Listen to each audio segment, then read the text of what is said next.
Jared Polin, FroKnowsPhoto.com, and this is your... You're the smartest guy in the world. You're pretty dumb sometimes. Photo News Fix.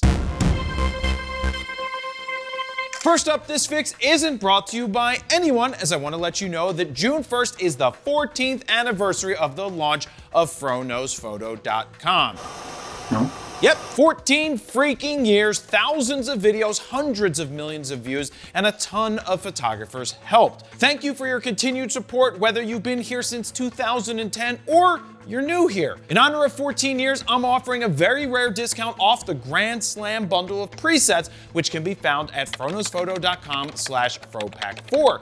Use code FRO14 at checkout to get $14 off the already discounted price. And don't forget, when you purchase the Grand Slam bundle, you will score extra entries into winning the Super Huger Mega Camera giveaway that ends in less than 2 weeks. 2 weeks! The FRO14 discount ends on June 4th, 2024. Next up, a photographer recently shared their story of having $15,000 worth of gear destroyed after checking it from LA to Chicago on a recent flight. Now, I'm not sure if this story fully adds up or if there was $15,000 of gear or not, but the reason I'm bringing up this story is there are a lot of lessons for people who aren't used to flying with gear that I can share throughout this story. Now, I'll get to that at the end. It's unauthorized clickbait. Now, this photographer shared their story on Reddit and Facebook, but was nervous to share it on Instagram where his clients will see what happened. But hey, let's do an article here on Petapixel with my name in it, so when people search for me, they come up with this article and find out anyway. Don't worry about it, it's okay. Oh, and I did check out their Instagram. They haven't updated it in more than a year, and before that, the last post was 5 years prior. What's that smell? Yeah, it already sounds a little fishy. A red snapper! Here's what allegedly happened. While waiting in line to board his flight, he said that they made an announcement that all bags needed to be checked because of limited overhead bin space in the cabin. And he said that he told them that there's valuable gear in there, and they were like, yeah, but we don't have any space and you're gonna have to check it. So what did he do? He told them to be careful, which is the best thing that you could always say. I want you to take extra special care. And you know what happens when you tell someone to be careful? You fellas have nothing to worry about. Something bad usually happens. It breaks. Petapixel's article says that the photographer didn't have insurance, that all of the gear was damaged. Now, from the photos, it doesn't exactly look like $15,000 worth of camera gear for one, and a professional photographer without insurance is a red flag, which is a strike 2, and checking your expensive gear in the first place is strike 3, regardless of them telling you that you had to check it. Here's what you need to do when you fly with your gear. If you don't have status with an airline, go up to the counter early. Oh, I'm sorry. We're only boarding rows 9 and above right now. You'll have to wait. Explain and show them the gear and tell them that it cannot be checked due to the value as well as lithium batteries being included. I'm sorry, sir. You're gonna have to check that. I got it. Can I board earlier to guarantee me overhead space? I'm not checking my bag. Now, this usually isn't a problem, but also have a backup plan like a shoulder bag as a last resort that you can pull out and load all of your gear into, as it must fly with you and never should be checked.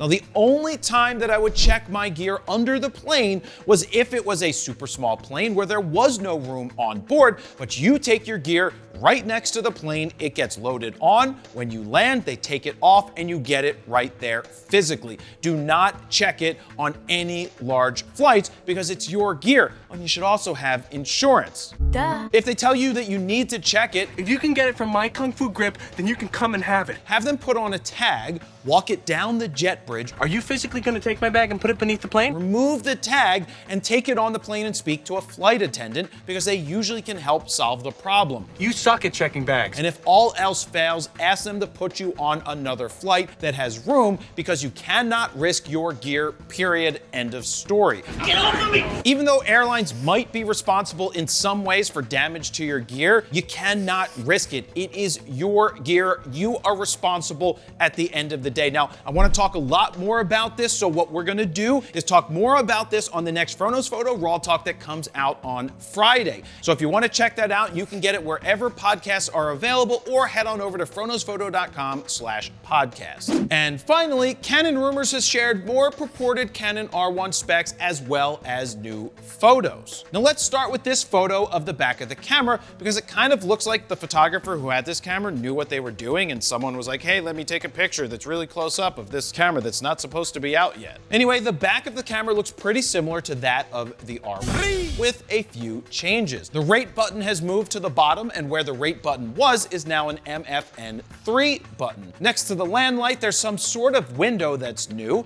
There's now a vertical info button and an on and off switch in the vertical grip, and that seems to be almost about it. Now the R3 felt amazing in the hands, and I expect the R1 to improve on that and be even better. Now let's move on to the rumored specs. Now please remember, these are just rumors. They are not facts. Fact is a term demanding an equal answer. So if there is a rumored spec that you like and the final camera doesn't have it, that's not Canon's fault.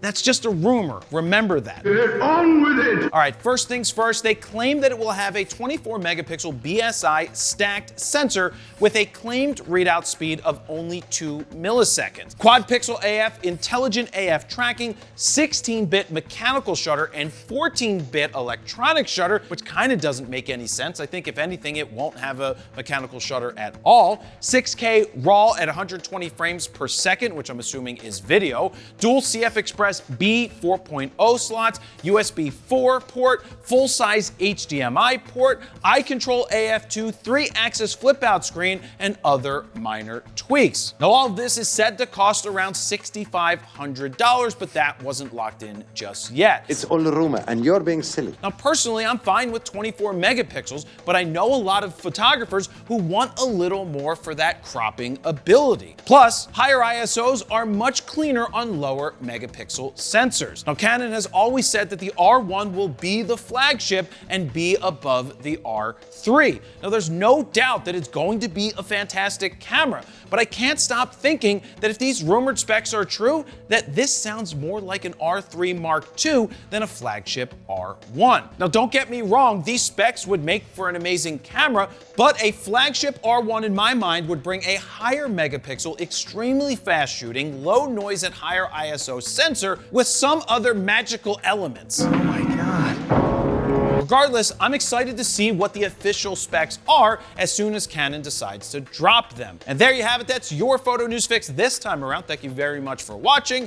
Jared Polin, FroKnowsPhoto.com. See ya.